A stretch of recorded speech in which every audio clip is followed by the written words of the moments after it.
밤중 수유는 누구나 시작할 수 있지만 모두가 성공하기는 어렵습니다. 이번 영상에서는 모유양 어떻게 하면 늘릴 수 있는지에 대해서 8가지 꿀팁을 알려드릴 거예요. 끝까지 시청해주세요. 첫 번째, 하루 총 수유 횟수를 늘리도록 합니다.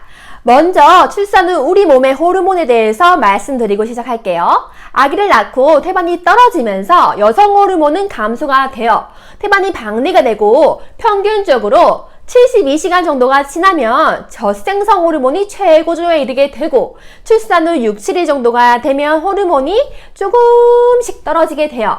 그리고 10일 정도가 지났을 때는 호르몬이 저조해져요. 출산을 하고 초유가 나오고 분만 후 2주 정도까지는 모유양은 생리적으로 결정됩니다.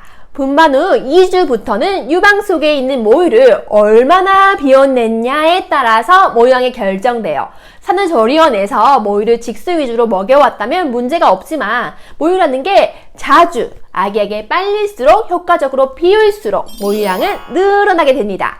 신생아 시기에 양을 늘리기 위해서는 수시로 물리셔야 해요. 하루에 10번에서 12번 정도는 물리셔야 하고 아기가 잔다고 해서 5분만 물리시는 것이 아니라 충분히 물리셔야 해요. 1회당 30분에서 40분 정도는 물리시려고 해야 해요. 신생아 시기에는 수시로 물리시지만 아기가 빠는 힘이 세지고 먹는 양이 늘어난다면 수유텀은 8회, 6회, 4회 등등 개월수가 증가함에 따라 횟수는 줄어드실 거예요. 내 모유양 왜 이렇게 적지? 산후조리원에서 내 젖병 갖다 놓기가 창피해요 하시는 분들도 계셔요. 여기서 중요한 것은 유충량이 결코 내 모유양이 아니에요. 모유양은 유축해서 나오는 양이 아니라 아기 체중이 적절하게 증가되는지에 따라서 판단을 해요. 물론 전량이 많을수록 좋은 것은 아니지만 그렇다고 모유양이 너무 적어도 문제입니다. 이 영상을 참고하셔서 의지를 잃지 않고 진행하시면 아기 먹는 양에 따라서 모유양은 늘어날 수 있습니다. 두 번째, 밤중 수유하세요. 밤 10시에서 새벽 4시까지에는 프롤락틴이라는 젖 만드는 호르몬이 가장 많이 나오고 2, 3배나 증가해요. 그래서 밤중 수유는 모유양 늘리기에 필수입니다. 밤에 나는 자고 낮에만 해야지 하시면 유방울혈이 될 뿐만 아니라 모유양이 결코 늘 수가 없어요. 세 번째, 수유 자세와 젖 물리기 방법을 교정합니다. 아기가 제대로 먹는지 확인해서 제대로 먹고 있지 않다면 깊은 젖 물리기를 해주셔야 해요. 젖을 물릴 때 깊숙하게 물리지 않으면 유두 통증 때문에 먹기 힘들고 얕게 물면 모유 나오는 길을 아기가 누르고 비틀어 먹기 때문에 모유가 배출되지 않을 수 있어요. 아기가 얕게 물고 있다면 사출도 안 되고 모유 분비도 잘 되지 않기 때문에 유륜까지 물리려고 시도해 주세요. 네 번째, 아기가 빠는 힘이 약하거나 젖 빠는 것이 미숙하다면 아기가 빠는 것만으로는 모유 생산을 자극하는데 부족한 경우가 있어요. 조금 일찍 태어난 아기들은 제대로 물기가 힘이 들어요. 이럴 땐 수유 후 추가적으로 자극을 주기 위해서 남은 모유를 유축기를 사용해서 짜주셔야 합니다. 이때는 휴대용 유축기보다 모터가 크고 성능이 좋은 메델라 유축기를 사용하시는 것이 좋습니다. 메델라 유축기는 시중에 나와 있는 어떠한 유축기보다 가장 아기가 빠는 것과 비슷하게 유축하는 유축기예요.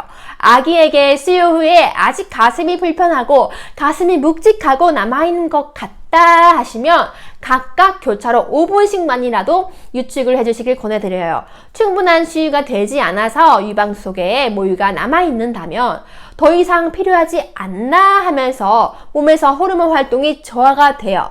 저하가 되면 전량이 줄어들기 때문에 전량을 늘리고 싶으시다면 수유 후 유축을 진행해 주시기를 바랍니다. 다섯 번째, 충분히 휴식하고 영양 섭취를 해주셔야 해요. 하루에 모유를 생성해내는 데는 무려 670칼로리가 필요해요. 잠을 제대로 못 자서 입맛이 뚝 떨어진다고 해도 끼니를 거르지 마시고 새끼를 잘 챙겨 드셔야 하는 것이 중요해요.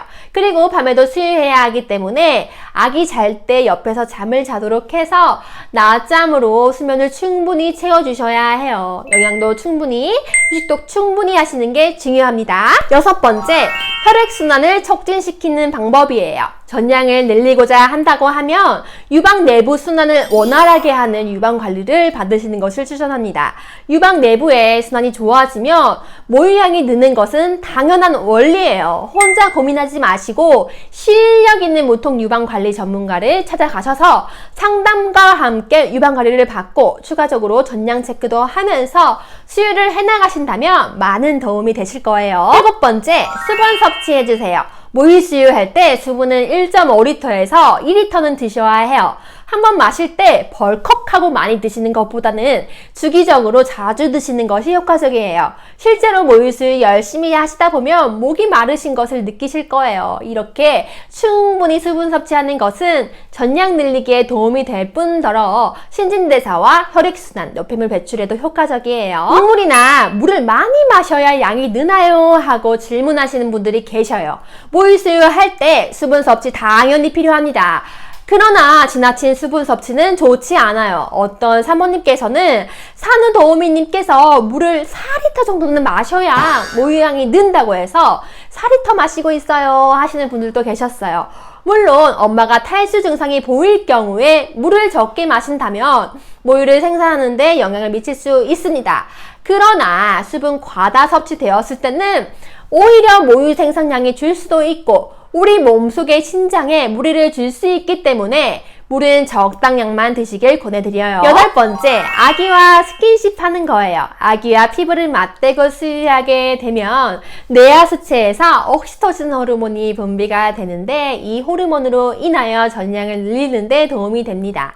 수유하는 시간뿐만 아니라 수유하기 전후로도 피부 접촉하는 시간을 앞뒤 5분이라도 가지시는 것이 전량 늘리는 데 도움이 돼요. 그러나 젖이 어떻게 만드는지에 대해서 엄마가 뒤늦게 아시고 조리원을 나온 후에 아기가 100일 정도 되었을 시점에 전량을 늘리기 위해서 유축을 하고 전량을 늘리려고 한다고 해도 초기만큼 전량이 쉽게 늘지 않게 돼요.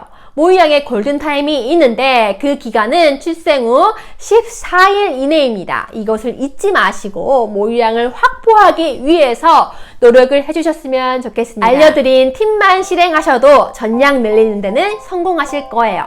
이 영상 보신 분들은 꼭 모유양 늘리는 데 성공하셔서 행복한 모유 수유가 이어지길 바라겠습니다. 여기까지 우리 아기 잘 자라라 였습니다. 시청해주셔서 감사합니다. 안녕!